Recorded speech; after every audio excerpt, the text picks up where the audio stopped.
Corpos de maranhenses vítimas de desabamento em São Paulo chegam à Imperatriz. O governo do estado garante que vai cobrir despesas das famílias das vítimas. Eu vi um filho, um neto meu morto. Apesar da dor que eu passei pela minha mãe e meu pai. Mais de 2.700 casas já foram desocupadas na reintegração de posse em Ribamar. Durante a ação, alguns moradores apresentaram um dossiê com possíveis irregularidades na entrega dos imóveis do residencial Nova Terra. Maranhão tem mais de 6.700.000 habitantes, afirma IBGE. Confirmada a paralisação de amanhã em vários serviços da capital. E ainda a Associação Comercial do Maranhão é homenageada na Assembleia Legislativa. O desafio de ampliar a participação feminina no meio empresarial e nas entidades de classe tem sido bandeira de luta de Luzia Rezende. Tudo isso e muito mais. Agora, no Maranhão acontece.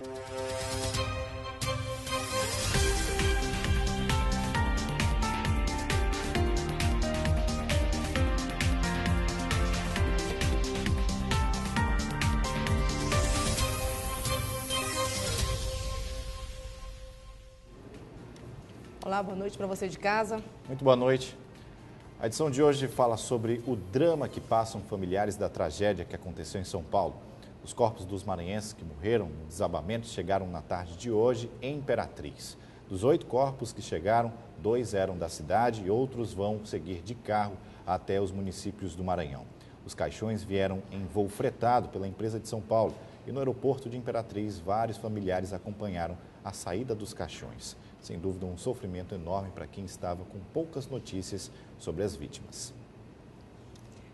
Você vai acompanhar agora os depoimentos dos familiares que aguardam a investigação em São Paulo para apurar as causas das mortes. Em um dos depoimentos, a avó de uma vítima conta como foi os últimos momentos de vida de um neto.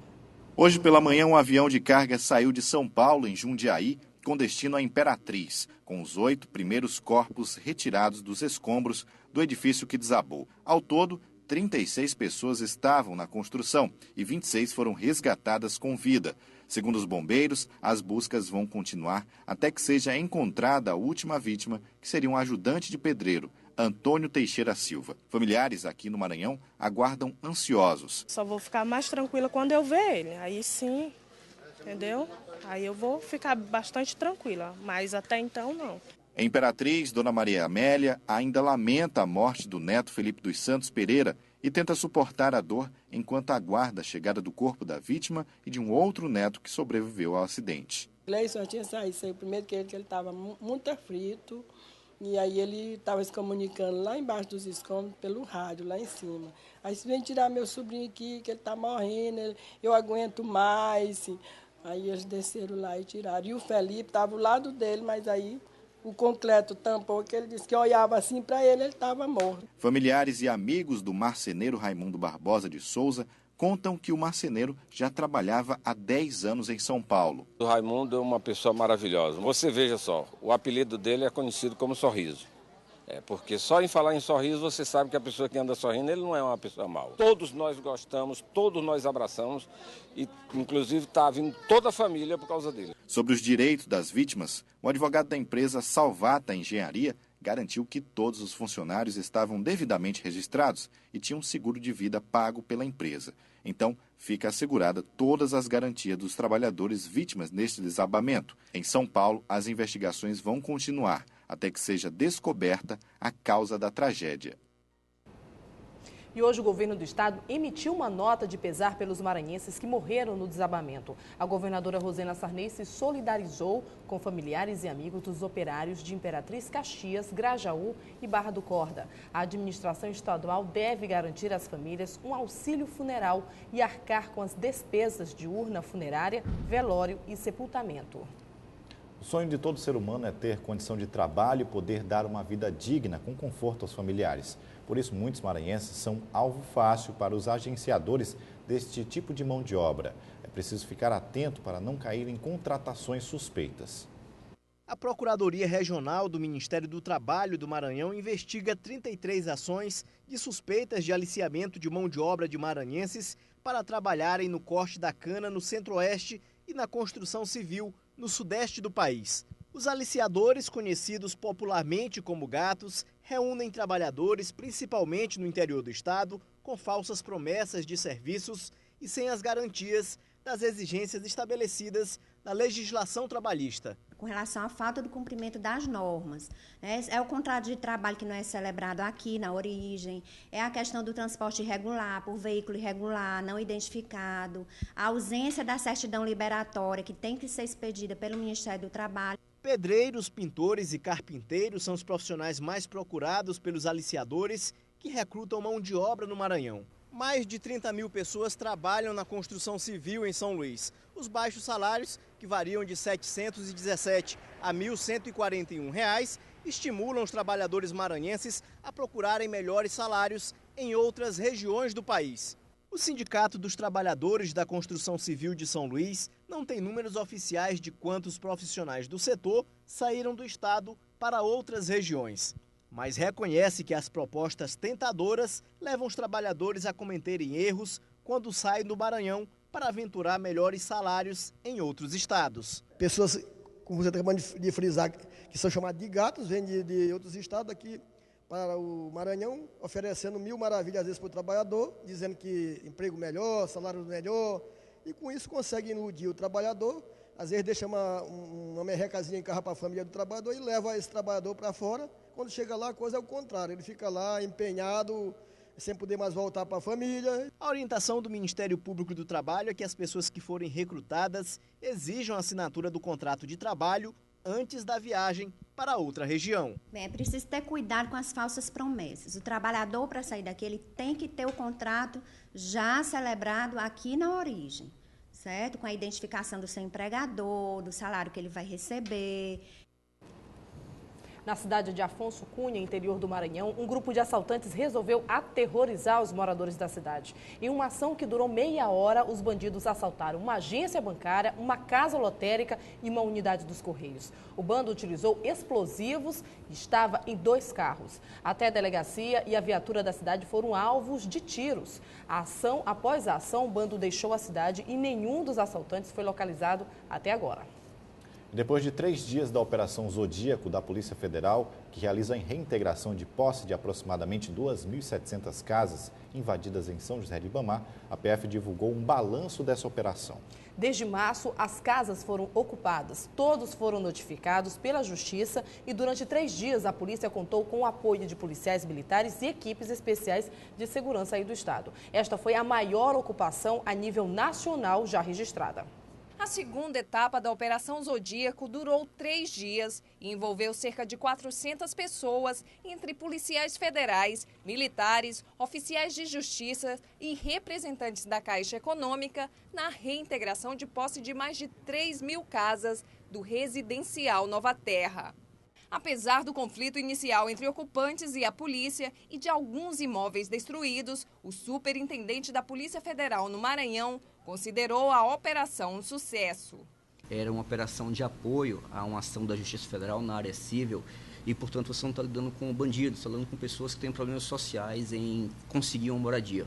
Então, isso exigia um tratamento muito cuidadoso com essas pessoas para que eles conseguissem, primeiro, um processo de convencimento para perceber que era necessária a desocupação das casas. E, segundo, um cuidado para que, se precisa usar força, que fosse usada a força adequada. Na primeira etapa, realizada no início de agosto, todos os ocupantes foram notificados pela Justiça, que não tinha como fazer a mudança. Teve a ajuda da Caixa Econômica, que disponibilizou caminhões durante a ação. Durante a ação, alguns moradores apresentaram um dossiê com possíveis irregularidades na entrega dos imóveis do residencial Nova Terra. O superintendente da Polícia Federal afirmou que toda denúncia vai ser investigada. Ouvi falar em irregularidades, recebemos alguns documentos, tem procedimentos abertos, agora são vários empreendimentos. Eu preciso saber exatamente se esse que foi referido, se é um dos procedimentos que existe aqui em curso. Mas o fato é que, se houver qualquer notícia de irregularidade sobre a construção, sobre o processo de entrega, dentro daquilo que configure crime de atribuição da Polícia Federal, será investigado efetivamente. E essa situação é complicada para quem está precisando da casa e é complicada para quem é o dono da casa. E R$ 722,90, esse é o valor do salário mínimo. É o que você vai ver no próximo bloco e vai ver também. Os novos números de habitantes no país, o Maranhão tem mais de 6.070.000 pessoas. Todo o país registrou aumento de mais de 7 milhões de pessoas. A gente volta já já.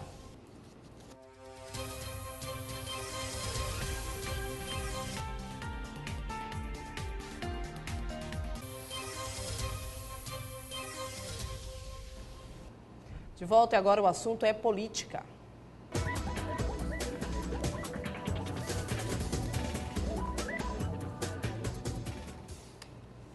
E a gente começa o giro falando do problema na Unimed. A Assembleia Legislativa abriu as portas para ouvir usuários, plano e ANS. E a ideia era encontrar uma solução.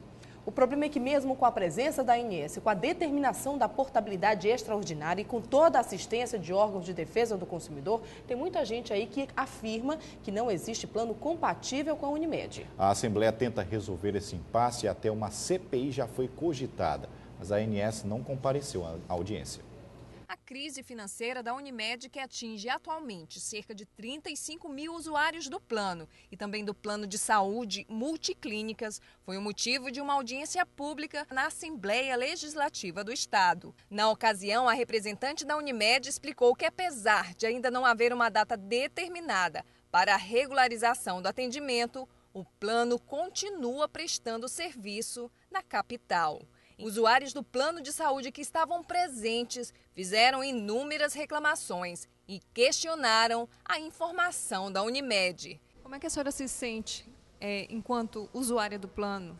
Lesada, enganada, revoltada. Representantes da Agência Nacional de Saúde também foram convidados pela Comissão de Direitos Humanos da Assembleia para participar da audiência, mas não compareceram. A ANS não veio, não mandou representação e, infelizmente, isso é frustrante. É frustrante porque é um órgão federal, é o órgão que faz o acompanhamento e, infelizmente, nós não temos hoje nenhuma resposta da Agência Nacional. E vamos à boa notícia do dia. O governo federal sinalizou um salário mínimo de R$ 722,90 para o ano que vem. Esse novo valor do mínimo foi apresentado hoje e deve ser votado pela Câmara e pelo Senado até o final do ano. O novo valor está dentro da regra de valorização do salário mínimo, que tem sido uma política importante de incremento da renda das famílias no Brasil e que tem ajudado a melhorar a vida de muitos maranhenses. Se for aprovado, o reajuste passa a valer no primeiro dia de janeiro de 2014. O valor atual é de R$ 678. O Maranhão possui 6,79 milhões de habitantes. A divulgação foi feita hoje pelo IBGE. Esse levantamento foi feito no mês de junho, não só aqui no Maranhão, mas em todo o país.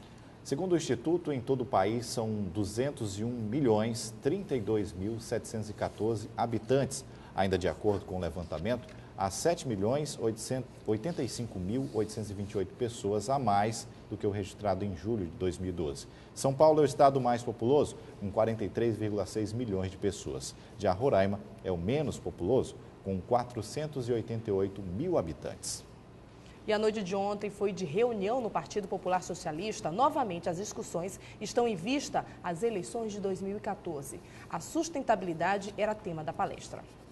Esta foi a primeira reunião de muitas que o PPS pretende realizar através de encontros intitulados Fala Maranhão.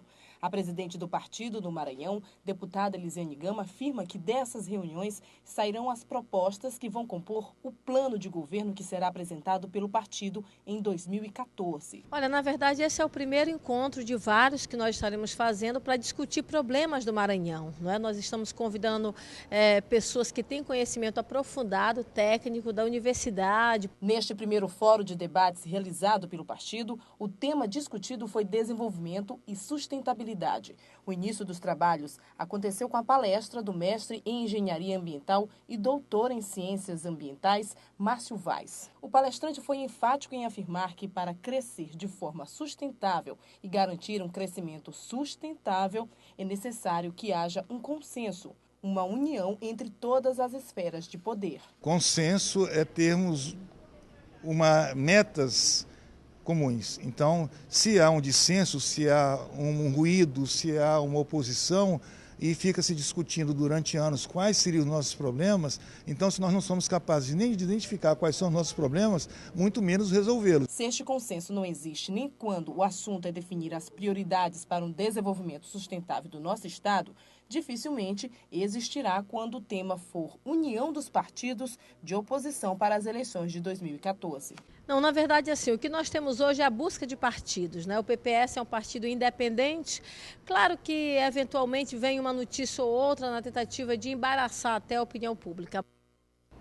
E a gente mostrou ontem aqui no Maranhão Acontece o caso do município maranhense que vai deixar de receber verbas se não mudar o nome. É que a cidade de Governador Edson Lobão leva o nome do ministro de Minas e Energia, e o que torna irregular. É que a Constituição de 1988 proíbe este tipo de homenagem a políticos vivos, que é o caso da cidade. Lembrando que o município foi criado em 1994, mas só agora o assunto ganhou força. Borges, o Ministério Público Federal, ele quer a mudança do nome, já ganhou até na Justiça uma liminar para acabar com o recebimento das verbas. E como que fica a cidade, então?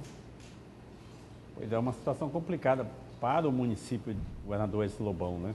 Porque o município da atual gestão já nasceu com o nome de Governador Edson Lobão. E o prefeito atual já encontrou essa situação criada. Essa ação do Ministério Público Federal, ela é pertinente pelo lado da inconstitucionalidade. A Constituição de 88 proíbe o nome de pessoas vivas em obras, bens e qualquer coisa pública. Mas, no entanto, o Maranhão está cheio dessas homenagens em colégios, hospitais, estrada, ponte, tudo que as autoridades vão construindo, vão batizando com o nome de pessoas, pouco preocupadas se essa pessoa está dentro, se esse batismo, essa denominação está ou não dentro da legislação. Mas o Ministério Público quer e deu prazo de 60 dias para que o município troque de nome ou fique impedido de receber repasses federais. É uma punição. Eu acho que a população certamente vai sentir o efeito de uma decisão dessa, porque o município, que depende exclusivamente de recursos federais, passar 60 dias sem receber essas verbas que paga os funcionários, realmente uma situação muito complicada. O ministro Edson Lobão, ele é punido? Não, ele não caberia punição a ele em razão do nome. Normalmente esses nomes, esses batismos, são resultado de uma ação politiqueira, muitas das vezes bajulativa, que termina criando esse tipo de situação. É um imbróglio hoje para o município, que depende da verba federal, e a justiça chegar e dizer, olha, durante 60 dias, se não trocar o nome do município, o município não terá dinheiro nenhum do governo federal. E aí, como é que vai? A população vai ser punida pela ausência desses dinheiro, desses recursos, os funcionários vão ser punidos por não ter como receber durante 60 dias, até que haja remoção do nome, que depende também de uma lei da Assembleia Legislativa, para retirar o nome, como retirado do Tribunal de Contas do Estado, que tinha o nome da governadora, retirado do Fórum Trabalhista, que tinha o nome do senador José Sarney. Então, essas coisas são muito complicadas, mas há de encontrar um caminho que não prejudique a população, mas que seja cumprida a lei, maior que a Carta Federal. Obrigado, Borges. Hugo e Daniela. Obrigada. Bom, e veja, depois do intervalo, o SEMAR realiza operação para combater roubo de energia elétrica no estado. E ainda fiscais agropecuários do Maranhão vão cruzar os braços na próxima terça-feira. A gente volta já já.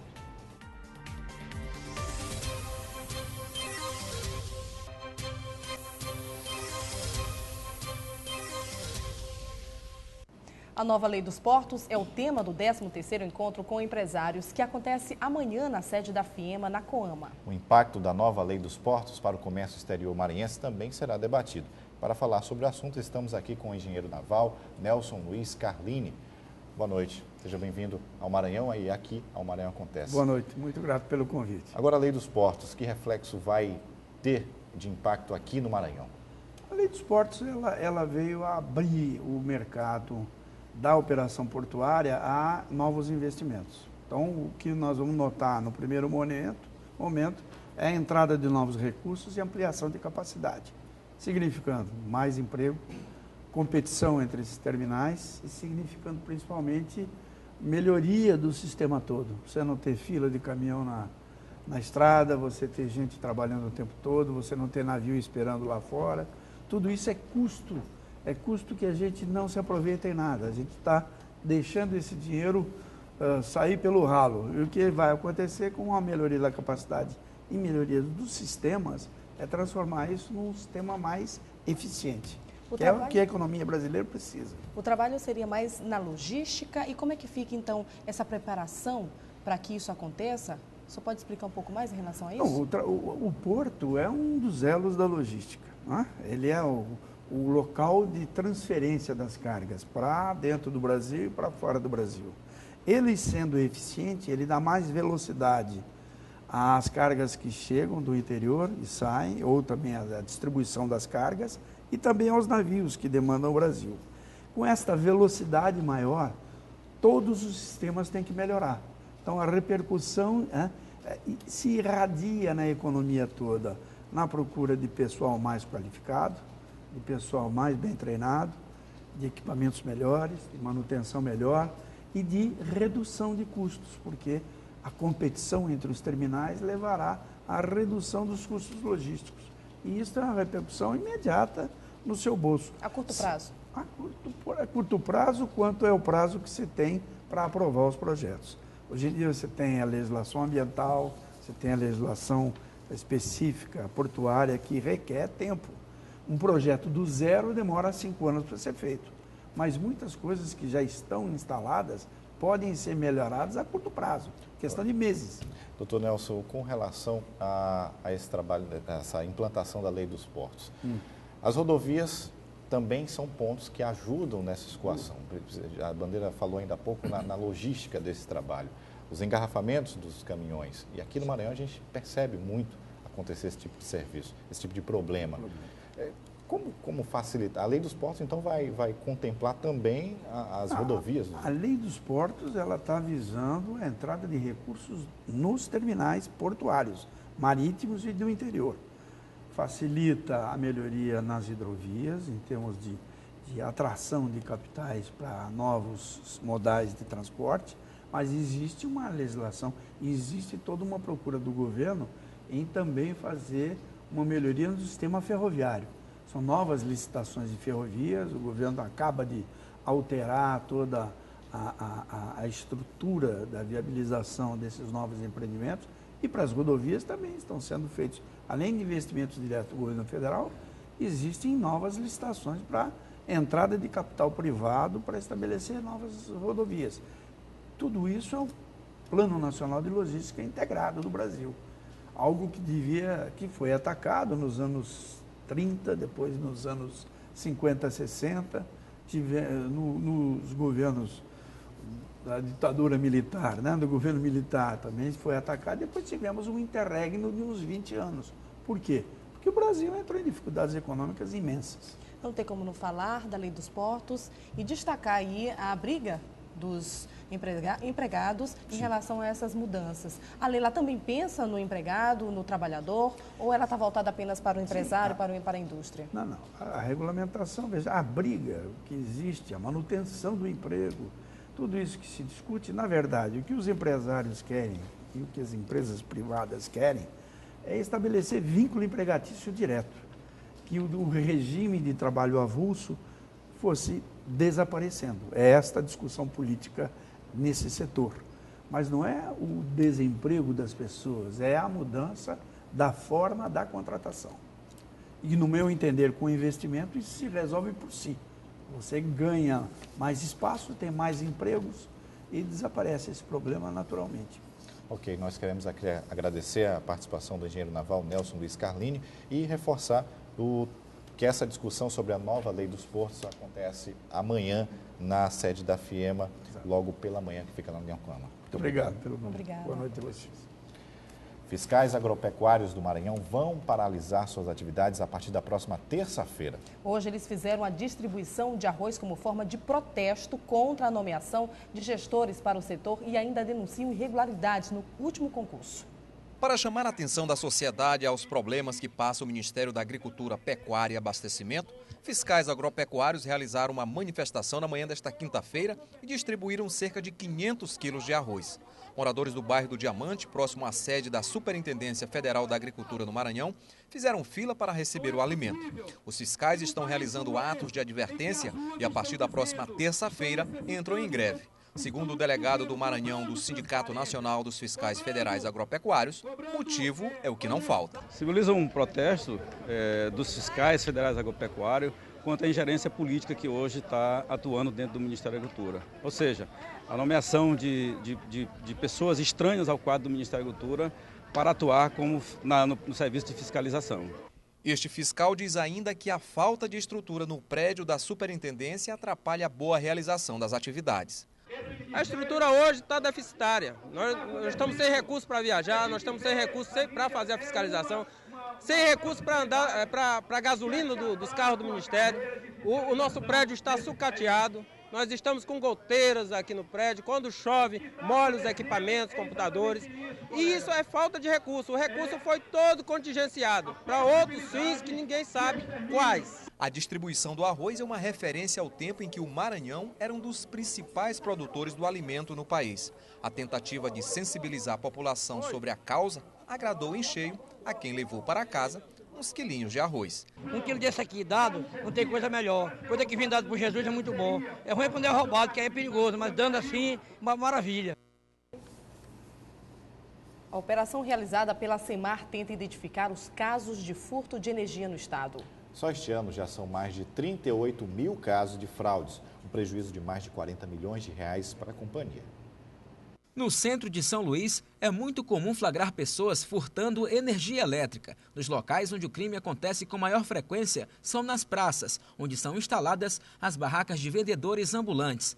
Neste poste, próximo ao Hospital Socorrão 1, a instalação irregular apresenta fios expostos, onde bem ao lado havia um carro da SEMAR estacionado. Como não há uma padronização ou mesmo unidades consumidoras que registrem a energia utilizada, os ambulantes muitas vezes fazem instalações por conta própria. Além de oferecerem riscos de acidentes, as irregularidades causaram um prejuízo de mais de 40 milhões de reais à SEMAR, somente nos 8 primeiros meses deste ano. Isso é um prejuízo enorme para a SEMAR, para a sociedade, para o governo, porque há os prejuízos tanto financeiros, a SEMAR deixa de arrecadar para fazer investimentos na rede de energia, o Estado deixa de arrecadar impostos para melhorar os serviços públicos e também prejuízo na qualidade de energia para os fornecedores comuns da SEMAR. Como forma de combater esses crimes, a Companhia Energética do Maranhão, juntamente com a Delegacia de Repressão a Crimes contra a Administração Pública, realizam a Operação Gatuno, onde são feitas inspeções tanto em São Luís quanto no interior do estado. É um trabalho de inspeção de rotina, em que a gente procura identificar situações desse tipo para normalizar, para corrigir a medição, para que o consumidor volte a faturar energia corretamente. No momento das inspeções, a pessoa que for flagrada tentando burlar o sistema de registro de consumo de energia por meio de gatos ou mesmo com instalações improvisadas que furtem energia elétrica estará sujeito a punições. Furtar energia é crime, né, previsto no Código Penal, e o fraudador, ao momento que ele é flagrado cometendo furto de energia, o crime de furto de energia, ele fica passível a sofrer as penalidades previstas no Código Penal, inclusive multa e reclusão. No próximo bloco, discussões sobre os direitos da mulher. E ainda homenagens à ACM na Assembleia Legislativa. A gente volta já já.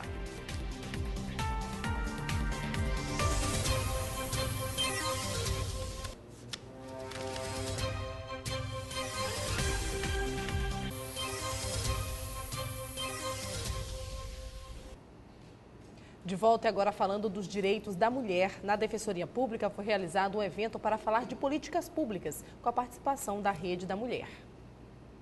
Segundo dados do Disque Denúncia no Maranhão, em 2012 foram recebidas 502 denúncias de casos de violência familiar contra a mulher. Em 2013, o número chegou a 246 ocorrências, o que representa um aumento de 111% em relação ao ano anterior. Apesar da popularização da Lei Maria da Penha, de se trabalhar estratégias conjuntas que envolvam os órgãos públicos e as instituições do sistema de justiça, no sentido de efetivamente garantir que a lei seja cumprida. Na verdade, a violência contra a mulher é uma epidemia nacional. Os dados são crescentes, muito embora a nossa lei tenha recentemente completado 7 anos de sua vigência, a violência contra a mulher não para de crescer, os homicídios não param de ocorrer. É muito grave a situação no nosso país. Durante a reunião entre a Rede Amiga da Mulher, realizada na Defensoria Pública do Maranhão, foram apresentadas estratégias para combater a violência contra a mulher no Estado e diminuir os altos índices destes casos. Existe uma situação de violência intrafamiliar, que é uma situação gravíssima e é uma questão de saúde pública, que precisa que as políticas públicas integrem o apoio a essas famílias. Ainda há muitas mulheres sem acesso à justiça em nosso país, essa é a nossa grande preocupação, e que essa rede, onde ela exista, funcione adequadamente, ou seja, que essa mulher, onde ela chegue, ela possa ser salva. A Assembleia Legislativa homenageou hoje a Associação Comercial do Maranhão. A presidente da ACM recebeu o título de cidadã maranhense. Luzia Rezende é piauiense e chegou ao Maranhão nos anos de 1990. O título foi uma iniciativa do deputado Afonso Manuel pelos serviços prestados ao Maranhão na atividade comercial. O fato de Luzia ser a primeira mulher a estar à frente da Associação Comercial do Maranhão também foi uma forma de reconhecer os espaços que as mulheres do estado vêm ocupando cada vez mais nos diversos setores da sociedade. O desafio de ampliar a participação feminina no meio empresarial e nas entidades de classe tem sido bandeira de luta de Luzia Rezende, que ainda é integrante do Conselho da Mulher Empresária e também da Câmara de Dirigentes Lojistas de São Luís. E foi por isso que o plenário da Assembleia Legislativa foi tomado por representantes de diversos segmentos empresariais que vieram homenagear a mais nova maranhense. Após receber o título das mãos do deputado Afonso Manuel, Luzia fez um discurso marcado pela emoção. Em muitos momentos, a voz embargada obrigou Luzia a interromper o discurso, principalmente ao lembrar da infância.